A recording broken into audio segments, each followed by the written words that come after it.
So let's bring it back into it. I want to talk about the character development a little bit of Wonder Woman, but more from the actress's point of view. Okay. My Gal Gadot. Okay, first thing I got to talk about. She's number one is Israeli. Two, because she's Israeli, Lebanon decided to ban the movie. Their loss. And she was in the Israeli army. What's cool about her, which we have learned from our producer Sam, is that the training that she went through in the to have this role in the film was, she called it much more difficult than the military training she went through. That's in the super Israeli interesting. Army. Very interesting because the Israeli army is pretty nuts about training their soldiers. And she put on, I think it was 17 pounds of muscle. Wow. 17 Holy pounds crap. of muscle. Yeah, That's a lot. look at her, I the can't difference even do that. between her role in one of the Fast and the Furious millions of movies and this movie, and you'll see that there is a real difference. Also, do you notice that she does this a lot? She throws her shoulders back the whole time. Watch it again. You'll notice it. Yeah, she does do that a lot. You heard it. You can't unsee it now. She throws her shoulders back. Ow. Empowerment. Apparently. But yeah, 6 months of hard training, put on 17 pounds of muscle, and pretty cool stuff. Nice. Also, talking about the character Diana, is that she is an Amazon. Right. Now, recently I was out in Europe. We were in London. We went to a museum out there because that's what you do in London. You go to museums because the entire city is a museum. Right. And we saw the ancient Greek painted vases, or vases, if you're that kind of person. And there were a couple of them that were actually depicting, not Hercules, Achilles fighting against the Amazons, the Amazonas. They were a real people. They actually did exist, and they were warrior women who did fight in the ancient Greek wars. And the queen of the Amazons was actually killed by Achilles. And as the story is told, when Achilles does defeat her right before he plunges in his sword, he actually falls in love with her as he's about to do it, and he still doesn't and kills her. And then it's like, oh no, I just killed the woman that I loved, which really, really sucked for him. And then he got shot in the ankle, and that's all she wrote. But they were a real people who would cut off one of their breasts so that they could shoot a bow with more accuracy. That's That's how interesting. hardcore they were. So when people were freaking out saying, oh yeah, Gal Gadot wasn't thin enough or thick enough or not nearly as strong enough, blah, blah, blah. It's like, well, not true enough to an Amazon character. Well, yeah, but she didn't really want to remove one of her breasts. She didn't want a mastectomy for the role. Yeah, that would have been a little awkward. A little awkward. So cut her some slack. She put on 17 Who pounds knows of what muscle. people would have said if it was like, photoshopped. What have you done with your life since living in your mother's basement? I'm going to go ahead and guess that one person that made that comment is not listening to the show anymore. Probably. Probably. That's okay. We're verging on the uncomfortability level of Josh. That's what I'm best at. Yeah, we're just like... Okay, my favorite part, though, of her character was her naivete, her conviction that men were just inherently good, and that by taking out Ares, the god of war, would stop that bad influence, and all of a sudden everything would just magically go back to normal. Which, Yeah. you brought up a good point, Cameron, what about that? Not necessarily about her naivety, but about killing Ares and that stopping the war. Yeah, because it was just like... For me, I was left kind of questioning at the end of the film if Ares was really dead, because a little bit... I don't know, maybe I'm just not very... maybe I wasn't paying close enough attention, but like the whole time we're left that's her impression, is that Ares dies, humanity, just they're free of his influence, everything's good. So that's like her impression the entire movie until she eventually realizes that no, humanity is corruptible, and that Ares, all he does is just like kind of help him get there. Right. That's at least what he says, and they go down those paths themselves. So the reason why I was left kind of wondering at the end of the film was because Ares dies, and immediately the Germans, everybody has this like look of relief on their face. They seem so happy, and it gives this impression, at least to me, that the death of Ares results in them being freed, just like how Diana thought the whole movie. Like if Ares hadn't been around, they wouldn't have been fighting at all. Yeah, that it leaves you with that impression that, oh, wonder she was right the whole time. Right. But then you go, well, wait, World War II happens like 20 years later. So either, the corruptibility of man is that severe, or Ares isn't actually dead. Right. And I don't know, it just left that thought in my mind. It might have just been me. Probably Right. nobody else will agree, but Well, I think it's a great point to bring up because it is this big realization that she comes to about mankind, right? And that mankind can ultimately be good, but yes, they can be corrupted and influenced, even beyond one god's immediate sphere of influence, right? And so, something that it made me think about, though, is if they were trying to replicate the feeling of some of the battle stories from World War I, where soldiers would reach that point in fighting where they would be at each other's, they would be pointing their guns at each other and suddenly realize, like, why the heck are we fighting, right? And they would drop their weapons or go away peacefully or not fight for a period of time because it was holidays or something. But it just, I don't know, like, maybe it was paying homage to that type of realization as well, that, like, what is the purpose of fighting? Like, what are we really doing here? And so I think maybe his death kind of helped trigger that, maybe. I don't know, but yeah, definitely felt that. Yeah, I feel like that could be a very plausible answer to that. It just seemed odd to me to be like, oh, humanity, they're actually corrupt on their own, apparently, according to Ares, but as soon as he's dead, then suddenly they're okay, So it left that weird impression that where it's like, it doesn't quite add up. Either Ares wasn't telling the full truth, or I don't know. That's why I was left a little confused, personally. Right. Because either he should have died, if it was he doesn't really do much, then he should have died and they should have still been wanting to fight. Right. Because that's their own inherent, that's what they wanted to do in their own hearts. Unless But they were just happy to survive the nuclear explosion, gigantic lightning coming out of the sky, being absorbed into two people's bodies, and then shooting back at each other, and only one is left. I'm going to go ahead and guess that after that, quit. Drop my gun. I'm done. I'm done. Yeah. I am way out of my league here. Like, okay, But I still feel like that wouldn't You're explain, on her like, team, right? they all intentionally had these looks of relief on their face. They all were relieved. And they all, have like, survived. turned to each other smiling and like, Well, it's yeah. almost like in Avengers when Dr. What's-His-Face isn't under Loki's possession anymore. I can't the remember his doctor name, but I from know who you're Thor. talking Yes. about. Yeah. Yeah. Dr. What's-His-Face, of course. Yeah. Yeah. Yeah, of course. That's yeah. his actual name. Got his PhD in blah, blah, blah. Yeah. Yeah. Norse mythology. So. It's Oh, blah, sure, blah, you can blah. remember that. Yeah. You can't remember his name. Right? Yeah, I don't know. What kind of film lover are you? Apparently not that good of Not one. good enough for Ready Player One, I'll tell you what. Yeah, God. Anyways, just, yeah. Wachowski? No. It's fine.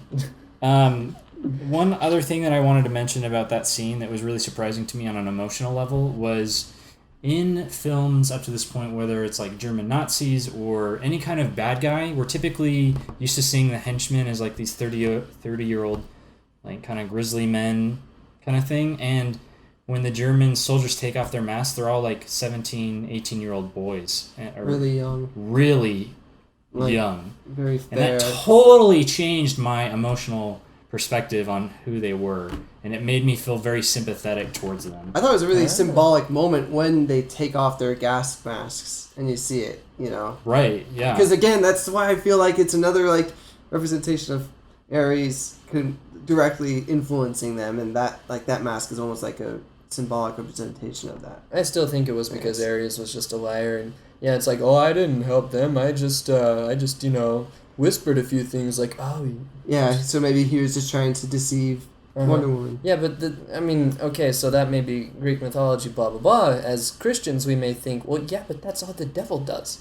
That's all Satan does. So I'm gonna go ahead and guess that what he's doing is actually a real thing that causes people That to brings fight up- each other. That brings up an interesting question, because do you, like, obviously in that story, in the Justice League universe, Greek mythology is true. So what does Diana think about Christianity or about any other religion that believes in anything other than the Greek gods? I just don't think we pay attention to that part, and we move on. Yeah. We're not going to get into this. I think that Okay. makes up a good segment, though. I'm not going to speculate on anything, but I want to talk about General von Luchendorfen. Speaking of names Ludendorff. we don't really know. Luchendorfen, Schleichen. Yo. It was Ludendorff. Luchendorff.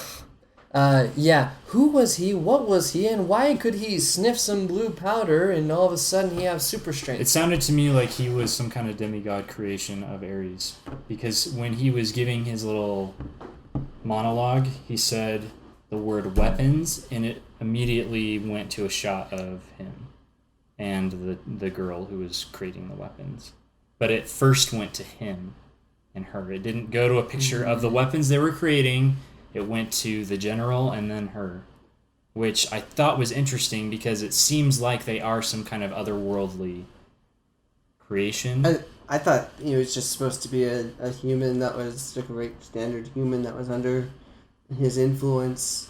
He was a high-ranking official with He had with to the be brains to develop weapons, but he just needed a bit of a push. Well, but he wasn't the one developing the weapon. He just had the chemist doing that. They were always working directly Well, and her together. line to him, like, to increase your powers, like... to restore your powers. I thought she said to restore your strength. Yeah, restore your former Yeah, strength. I feel or like it something was that. just a plot element to further convince you that it was Ares. Yeah. I don't I think definitely so, see because that. it was a real it was thing. it was some sort of magic steroids, that's for sure. If he is like To give... Because she could have just been very plainly saying, you're an old dude who isn't a young soldier anymore, so I'm going to make you into a super soldier. So here's a blue serum. maybe that it's you'll like a need little to bit of sniff. Captain America's serum. Yeah. But Just you he saw snorts him it running up. around. I mean, that guy had tons of vigor and a temper to boot. Yeah, it was I don't was know. weird. That was a weird part of the plot, I felt. Suppose we could have probably looked up that character to see where he falls in line with the millions of storylines. By the way, I got to talk about this as like the last thing here. Okay. Is that who was this? It was Morrison, Grant Morrison, comic book writer. Wasn't he the one that came up with Wonder Woman, or he was something big to do with Wonder Woman? Sure. A year ago, he was all bent out of shape that Wonder Woman was just this sword and shield toting soldier on the front lines, whereas Diana Prince was supposed to be, a doctor, scientist, a healer sort of thing, and never really was one of the... Yeah, William Moulton Marston was one of the creators. Yeah, and so he was upset thinking that this creation of his, he's one of the creators, is going to be turned into just another Batman brute force kind of thing. So a year ago, he was actually kind of bent out of shape about it, and he spoke about it in an interview. I don't know. I feel like, yeah, she was wielding a sword and a shield, but her role could be so much more than that now, because that sword and shield era was a long time ago, and she can bring it back up whenever it needs to be and can still be a healer. But in this same article that I was reading about it from way back when, it was talked about how Zack Snyder, who was helping write the screenplay for Wonder Woman, Zack Snyder described Wonder Woman as the gateway drug to the rest of the Justice League. And I kind of feel like, yes, like Wonder Woman, this film, actually makes me curious and want to go watch the Justice League when it comes out. I know Aquaman is in it, but because Wonder Woman is in it, I feel like I can get over that and go see it. I would agree with that. I think that's a very good point by him. He did a good enough job to hook everybody in. I mean, that's what gateway drugs do, right? They try to hook you in so that you'll be enticed to stay for the long haul. Got some experience with that? No, Okay. No. Well, That's exactly it's what for the Marvel fans. did. I mean, Iron Man was definitely gateway. Yeah. Yes. Everything happened because Iron Man was so good. It's just unfortunate that in regards to DC, the gateway has to come like 3 or 4 movies in. This late in the game. Yeah, I mean, we've had Man of Steel, Batman v Superman, and Suicide Squad. I'm not missing one, am I? No. And they were all three arguably pretty bad. Yeah. I mean, some very people liked poorly them. received Yeah. generally. Yeah, we'll say poorly received. Well, I'm just okay I with feel that. like Man of Steel was okay, but I think it's hard to make a good Superman film for some reason. For some reason, Hollywood is having a hard time with it. I mean, you go back to the Superman films from way back in the day, and Like in they're the just so bad. Very But they campy. were so well received back then. Yeah, they were. Well, yeah, but so was the But- Batman from the 80s, Yeah. 89. Yeah, but nothing like nowadays is really able to be well received in regards to Superman. I don't know. I But- just feel like DC has had a hard time coming back ever since Batman and Robin. But I feel like Wonder Woman actually has been able to help that. So we'll see what happens from here. Because Yeah. as we've learned, Joss Whedon is now taking over for the Justice League. Joss Whedon will, or I believe that's right. Joss Whedon will be directing it, Justice League, Yeah, or so is directing it currently. because he signed on for a solo film and then recently was asked to do, I think, Justice League. Let's confirm that on the pod right now. So, Coming to you live, Joss. Go ahead, Cameron, Whedon. with what you were gonna say. oh, I was just gonna say, like, I know for myself in regards to Wonder Woman, it's like a gateway thing. I know it makes me want to go back and rewatch Batman v Superman, just to see with a bit more clarity her role. Because obviously, like when I watched Batman v Superman, I felt like she wasn't really necessary for the Mhm. story. She just kind of showed up, but maybe it makes more sense now. I'll have to just rewatch it and see. It'll also be interesting to see in regards to like Justice League related stuff, like how the Suicide Squad, for example, will blend in, because we know it's in the same universe because Ben Affleck's Batman was in, so it's like Mhm. it's just it'll be interesting to see how it all blends together, because it seems like a lot of these Yeah. movies have they're very different.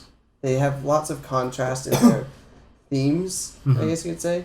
So it'll be really weird to see how they blend it, because I feel like Marvel does a good job of keeping things at least roughly on a certain plane. But Yeah. so far, every movie has been very dramatically different. So it'll be hard to see what the tone is for Justice League. I Yeah. agree. So just to make a correction, Joss Whedon is not doing Justice League, he's doing Batgirl. But I Is he have in it a here Batgirl movie? that Yeah. Oh, well, okay, so Zack Snyder was doing Justice League, but Uh-huh. because of that tragic death in his family, they're Oh, stepping that's down and that's Joss what it Whedon is was. taking over. Okay, yeah, that's what it was. And apparently it came out that Joss Whedon was already actually working on it a little bit here Uh-huh. and there. That makes And more sense. Yeah, so Yeah. it's not because he was chosen from the beginning, That's right. but that he's helping Yeah, out. that was really sad to hear about. Also, this Zack looks like Snyder. breaking news from about a day ago that Danny Elfman will be composing for the Justice League. wait, really? Yeah. That'll The be guy really that does interesting. Family Guy? Does Danny Elfman do I think Family so. Guy? He I does thought that was Simpsons. Symphony Let me Orchestra. see. Danny Elfman. I know that they. The reason He why I did- was like, he's oh, done wait, all of Tim because- Burton's films, including the old Tim Burton Batman. Oh, I know he's done a lot of things. What? I think he did do, has done Family Guy though, because I remember watching the Star Wars Family Guy, the first one, Mhm. when Yeah, he when he did sees John Simpsons. Williams is dead, he's like, great, now I have to do the rest of the film with Danny Elfman. He did Lego Batman, That was a good movie. by the Promised way. Land, Silver Lining Playbook. He did Desperate Black Housewives. Wow. Spider-Man 3. 50 Shades Oh. of Grey. Oh, he did the music for Fable. He's good. We're okay. He did. Charlotte's Web. Oh, Wow, he did interesting. a lot of movies. Yeah, he's Didn't done even a lot. realize. All right. Anyways, So in the our Avengers. let's make a new segment here. Whatever. Great. Audio's still synced. And good to go. What else are we talking about? Well, I just want to wrap it up and talk about movies in July. Cool. Let's do it. I'm ready. Okay. All right. So in our last segment here, thanks for joining us on the Film Files podcast. I'm Josh. This is Cameron. and this is Mag. Howdy. Hey. So we thoroughly approve of Wonder Woman. Yes. Any last comments to say about Wonder Woman, No, I think it's about like a 9.8 out of 10. Cameron? I'd give it a 9 out of 10. I would agree with that 9 out of 10. It was a very good film. We really, really liked it, and we highly, highly, highly recommend that you guys go see it. It was very, very good. Yes, Sam, it's a 9.8 out of 10. I'm saving my last point 2 for something that is so amazing. It's the only movie I ever want to watch. Ever. Again. 10 is a flawless movie. And Yeah, unfortunately, Wonder Woman was not a 10, It but wasn't. it's still very, very high. Yeah, it wasn't flawless, but I feel like a lot of our criticisms are being really, like, we're digging into it more. So it's not like blatantly obvious. Right. It's I think easy 9 out of 10. narrative. Yeah, it's easy 9 out of 10. Narrative, great, no problems there. Some problems with like minor things or weird CGI, but that's neither here nor there. That's a lot of problems that most movies. We don't have to justify ourselves Anyways. to you people. It's fine. Cool. We gave it good reviews. Thumbs up all Thumbs up. around. Sam gave it an 11 out of 10, so it balances out. Yep, sure does. So, okay, one last thing that we want to talk about looking forward is movies coming out in July. So, we actually saw a preview for this. Dunkirk, Christopher Nolan's World War II film, is going to be coming out. It's going to be heavy.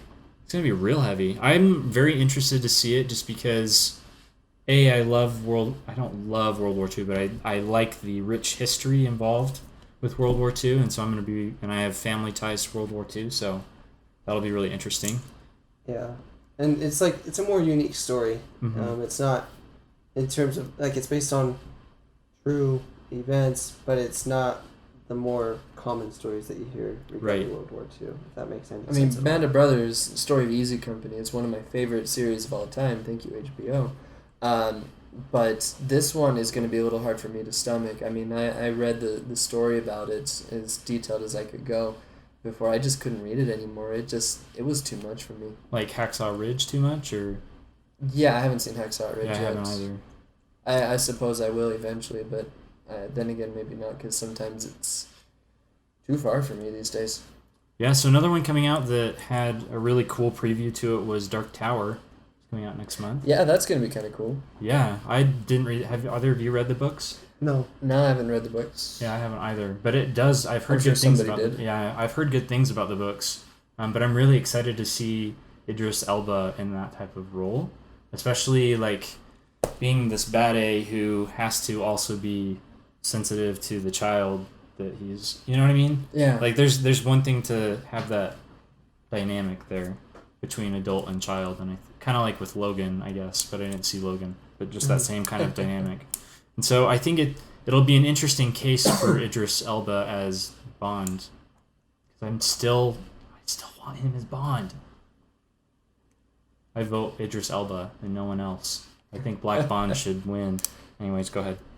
What anyone else is gonna say? I have nothing to say. I've got nothing for that one. So. Okay. What else is coming out in July? Spider-Man. Oh yeah, Spider-Man. Spider-Man, How did we Homecoming. miss Spider-Man Homecoming? That's Holy going to be crap. exciting. I'm excited for it. I know that it's but maybe, I don't know, but that just makes me think that it's going to end up being really, really good. Yeah, I'm sure it's gonna be good. Yeah, I agree. And I feel like we've talked before about how some of the trailers seem to spoil the plot, but I still feel like I have this feeling that it's not really. It gives that impression, but when we watch it, it's going to have a lot more to it than what we saw in any of the trailers. I think with any Spider-Man film now, you're still taking a risk because it is still an established franchise, and even with the positive reception at Civil War, it's still very risky, right? But I think I do like the direction that this is going, where it truly is a homecoming for Peter Parker, not in the dance prom type of high school sense, but more of the character sense where maybe he's not responsible enough with the power and tech that's been given to him by Tony, gets taken away and has to prove himself. So I don't know, I think it's an interesting premise for a movie for sure, for Spider-Man. I'm excited for it to not be another origin story of the exact same story. I'm tired of seeing people get bit by spiders. That always freaks me out. Yeah, I'm fine with it. 'Cause Well, it's it's not just me. going head It's- first into it. So. It's when Andrew Garfield pulls the string out of his Oh yeah, that was bite hole. nasty. It's like, ugh! Oh, that was man. nasty. Yeah. I'm missing the Anyways, Spider-Man. we also have War for the Planet of the Apes. Valerian, I'm really, really excited about. Will The that one end Emoji up being Movie. like a few of those Emoji other Movie. shows that have come out? Will that one be like Ghost in the Shell, do you think? Or will it be better? I think it will Received in be the better US. received anyways. It's from the guy who did The Fifth Element, so he has some experience with that kind of sci-fi genre, and just the way that the trailer was done, I just it sets me up for really high expectations, even though I know nothing about the graphic novel. It'll be interesting for sure, and I don't know. It's like, will it be interesting enough to be well received in the U.S.? Because I can see it performing so well in the Asian markets, but in the U.S., I don't know. I don't see it yet. Do you think it's too bizarre to... Yeah, I mean, there's something to be said where if it's too bizarre, then people aren't really into it. I guess Star Wars really was a fluke that we all worship now.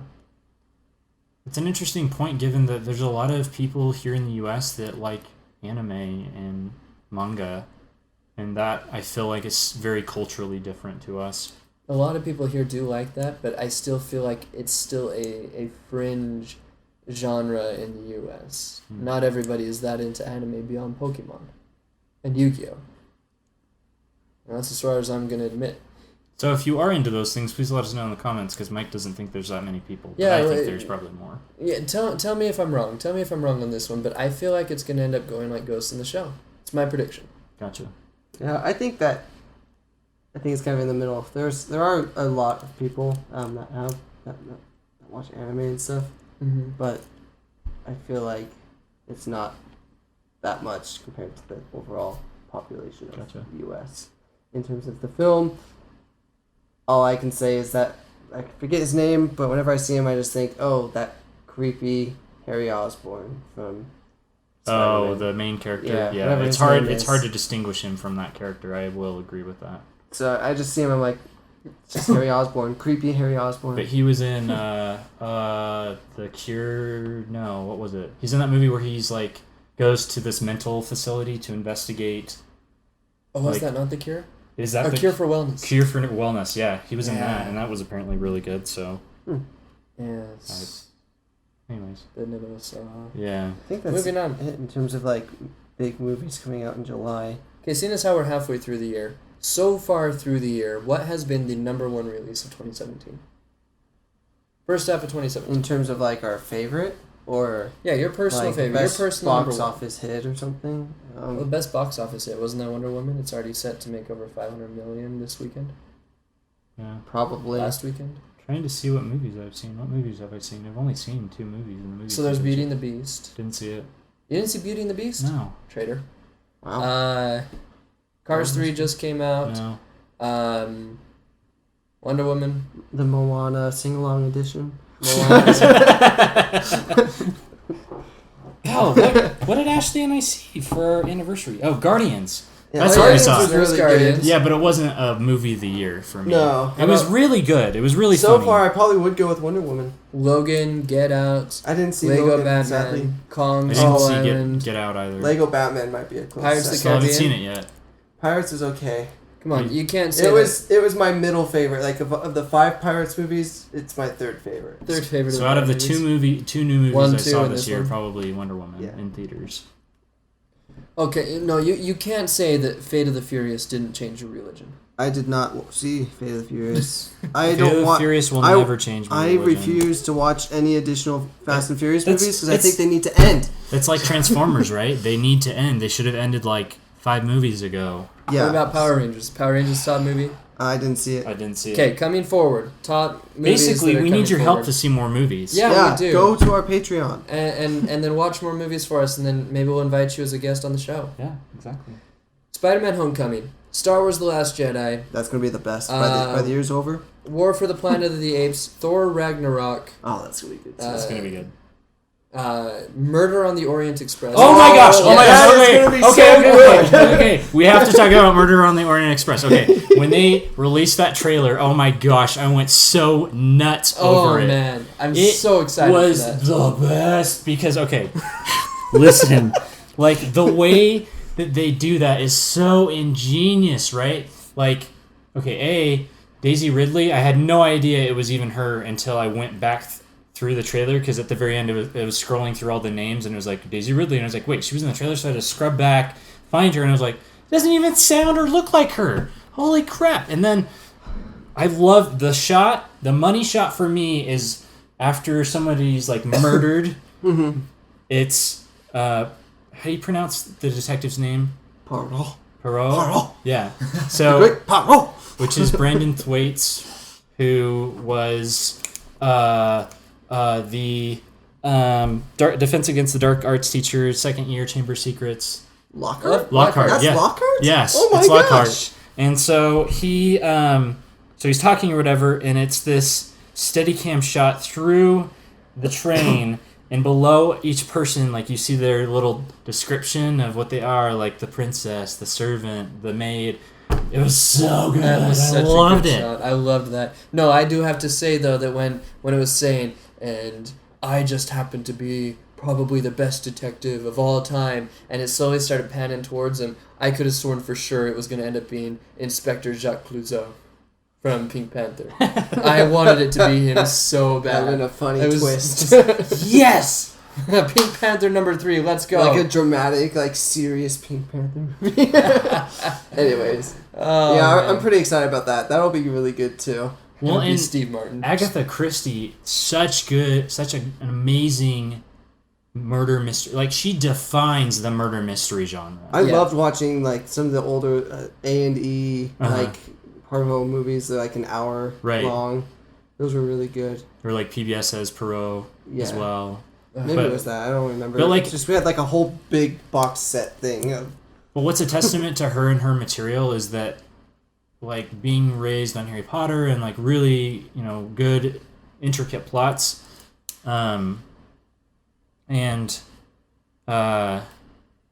Anyways, I read her novel, and she totally threw me for a loop, and, like, this was written however long ago.